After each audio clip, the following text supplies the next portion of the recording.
안녕하십니까. 조갑제TV 시청자 여러분, 저는 조갑제닷컴의 조세별입니다. 지금 시각은 2021년 10월 27일 오후 4시를 가리키고 있습니다. 국민의힘 대선 주자 원희룡 후보의 이재명 진단에 대해서 좀 살펴보려고 합니다. 이번 국민의힘 경선 과정에서 저는 원희룡 후보가 가장 큰 수혜자가 아닌가라는 생각이 드는데요. 이분의 선거 전략은 다른 게 없었죠. 오직 이재명만 파고든다, 이재명만 집요하게 파헤친다라는 게 이분의 선거 전략이었습니다. 그래서 토론회에서도 상대 후보에 대한 인신공격이라든가 네거티브가 거의 없다시피 했죠. 토론회 내내 이재명 그리고 대장동 게이트에 대해서 아주 강하게 성토하고, 또 이재명 후보가 국가 지도자로서 얼마나 위험한 인물인가, 이것을 드러내는데 굉장히 초점을 맞추는 모습을 보여줬습니다. 자, 최근 토론회에서는 원희룡 지사가 이재명뿐 아니라 이재명을 지지하는 사람들의 어떤 공통된 정서에 대해서 언급한 이런 대목이 있었습니다. 좀 흥미로워서 소개를 해드리려고 하는데요. 자, 지난 25일에 있었던 국민의힘 대선 경선 후보 토론회, 충청권에서 있었던 합동 토론회였습니다. 자, 여기에서 원희룡 후보 이렇게 말했습니다. 이재명 지지층의 정서는 공평한 파멸을 원하는 것이다 라고 주장했습니다. 얘기만 들어도 좀 섬뜩한데 이렇게 설명합니다. 자, 이재명의 슬로건은 이재명은 합니다인데, 자, 지지층들은 이재명은 우선 뭐라도 할 것 같다 이렇게 생각한다라는 것이죠. 자, 그러면서 원 후보 이렇게 말합니다. 저는 정말 무서운 게 이겁니다. 요즘 SNS 상에는 이런 말이 유행하고 있는데, 청년들은 더 이상 꿈을 꾸지 않으며 불공평한 생존보다는 공평한 파멸을 바라기 시작했다, 이런 말이 유행하고 있습니다 라고 말합니다. 자, 무슨 얘기냐면, 그래, 정치인들 매번 세상을 더 낫게 하겠다, 삶을 개선시키겠다라고 하지만 한두 번 속은 게 아니지 않느냐. 민주당은 서민들을 위한다라고 했지만 서민들을 괴롭히기만 했고, 또 저 운동권들은 엉뚱한 이상주의로 나라를 이렇게 망쳤다. 그래서 이제는 개선되기를 바라는 게 아니라 나보다 더 많이 가지고, 나보다 더 많이 배우고, 나보다 유복하게 살고 있는 이 사람들을 끌어내려서라도, 즉 공평한 파멸이라도 누가 속 시원히 해줬으면 좋겠다. 그러니까 이런 정서가 공평한 파멸을 바라는 사람들의 정서라는 것이죠. 나보다 잘 사는 사람, 나보다 잘 나가는 사람, 더 가진 사람, 더 배운 사람, 이런 사람들을 모조리 끌어내려서라도 이 사회를 바꿔보겠다, 이 나라를 엎어보겠다라고 하는 게 이재명을 지지하는 사람들의 아주 공통된 정서다라고 주장을 했습니다. 자, 그러면서 이렇게 말합니다. 이재명 후보가 설사 그 능력이 모자라더라도 공평한 파멸을 원하는 이 어둠의 에너지를 우리는 해소시켜내야 된다라고 강조했는데요. 그러면서 다른 후보들의 의견을 물었습니다. 자, 이에 대해서 홍준표 후보의 발언도 저는 굉장히 주목할 만했는데 이렇게 말했습니다.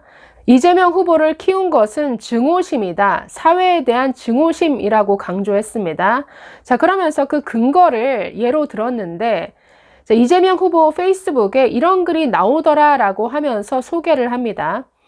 자기가 초등학교 다닐 때 한창 담임 선생님한테 많이 맞았었는데, 내가 다음에 커서 초등학교 선생이 되면 애들을 한번 무참하게 한번 패주고 싶다, 그러니까 이런 말을 했더라라고 하면서 이재명 후보의 마음에 이런 증오심이 가득 차 있고, 이것은 굉장히 지도자로서 위험하다라는 점을 강조를 했습니다.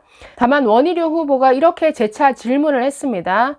이재명 후보가 그런 식으로 속 시원하게 복수를 해주길 바라는 그런 지지층의 마음은 어떻게 해야 되느냐라고 질문을 하니까, 이에 대해서는 홍준표 후보, 그런 사람들이 대한민국에 그렇게 많을 거라고 생각하진 않는다라고 선을 그었습니다. 어쨌든 원희룡 후보의 이런 지적 상당히 설득력이 있다라고 보는데, 어떻습니까? 이재명 후보를 바라보면 항상 어두운 그림자가 따라다니죠. 이번 국정감사에서도 또 새롭게 조폭 연루설이 제기가 됐지만 사실 새로운 게 아닙니다. 아주 10년 전부터 계속해서 이재명, 성남시, 조폭 항상 같이 세트로 얘기가 많이 거론되어 왔고 SBS 그것이 알고 싶다라는 프로그램을 통해서도 이 조폭 연루설이 과거부터 계속 따라다녔습니다. 자, 이뿐 아니라 본인 스스로가 전과 4범이죠. 음주운전도 들어가 있고 선거법 위반에 공무집행 방해, 검사 사칭. 그래서 전과 4범이 대통령 후보가 된 예가 있는가 싶을 정도인데 어쨌든 그 주변에 항상 어두운 그림자가 늘 있다라는 거죠. 또 그 형수에게 욕설하는 그 내용을 들어보면 어떻습니까? 저는 그 욕설 그 녹취만 들어도 정말 이게 인격적으로 장애가 있는 게 아닌가. 최근 그 원희룡 후보의 부인 강윤영 그 정신과 의사죠. 이분이 이재명은 뭔가 소시오패스처럼 보인다. 반사회적 인격 장애다라고 이렇게 말한 바 있습니다만은 그 욕설만 들어도 그런 부분을 의심 안 할 수가 없죠.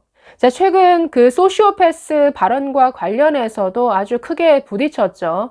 MBC 한 라디오 방송에 나와서 정말 목소리를 높여가면서 이재명 캠프 측 사람과 아주 거친 공방을 벌였습니다. 사실 대형 방송 사고였는데요. 그 논란 이후에도 사과하지 않고 물러서지 않았습니다. 이것은 공적 영역이기 때문에 반드시 검증이 이루어져야 된다라고 주장을 했는데 페이스북 글을 한번 살펴보면 이런 주장을 했습니다. 제목이 대통령이 국민들을 정신병원에 강제 입원시킨다면 이라는 제목이었는데 일부만 읽어보면 이렇게 주장합니다. 대통령 후보였던 박근혜 전 대통령과 문재인 대통령에 대한 정신과 의사, 심리학자의 분석 글들은 지금도 검색하면 여러 글들이 넘쳐납니다. 그러나 당시 아무도 제지하지 않았습니다. 때로는 지나치게 편향적인 듯한 분석도 있는 듯 했지만 전문가의 개인적 견해로 폭넓게 용인되었습니다. 이렇게 전현직 대통령들도 같은 검증 과정을 겪었지만 프라이버시 타령은 이재명이 처음입니다. 라고 이렇게 말했습니다. 저는 그 방송 사고가 난 당시 공방을 보면서 원희룡 후보가 어디에서 저렇게 화가 났을까? 제가 느꼈던 부분은 뭐냐면 이재명 캠프 측이 학회에서 제명할 수도 있다라고 경고를 하고 명예훼손으로 고소하겠다. 그러니까 이런 말을 하면서 원희룡 후보가 아주 폭발했습니다. 즉 이게 대체 무슨 버릇이냐는 거죠. 그러니까 무슨 말만 하면 대통령이 되겠다라는 사람이 고소, 고발을 언급하고 왜 국민을 협박하느냐.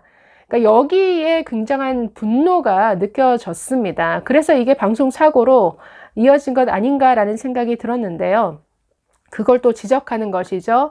자, 계속해서 이렇게 말합니다. 자, 미국에서도 대선 당시 후보였던 트럼프 대통령의 정신 분석글들이 넘쳐났다라고 주장을 하면서 자, 이것은 공적인 영역으로 다룰 문제다라고 주장합니다. 대통령 후보의 정신 건강을 저는 명백하게 공적인 영역으로 봅니다. 대다수 국민 유권자들 역시 이것을 공적인 영역으로 바라봤기 때문에 그간의 대통령 후보들의 정신 분석 견해들이 자유롭게 개진되어 왔다고 생각합니다. 저는 또한 이재명 후보가 타인에게 심각한 위해를 입힐 것이 분명하다라고 판단되는 경우에 해당된다고 본다. 자, 이렇게 아주 선명하게 말을 하네요. 자, 그러면서 대통령이 되어서도 합당치 않은 이유로 국민들을 정신병원에 강제 입원시키면 국민 안전에 중대한 위협이 될 것입니다. 이런 모든 검증 과정들이 불편하고 불만이면 대통령 선거 안 나오시면 됩니다. 라고 이렇게 일갈했습니다. 자, 오늘도 잠시 후에 국민의힘 토론회가 있을 예정인데 여기에서 또 원희룡 후보는 역시나 이재명 후보에 대한 아주 강한 공세를 펼칠 것으로 예상됩니다. 감사합니다.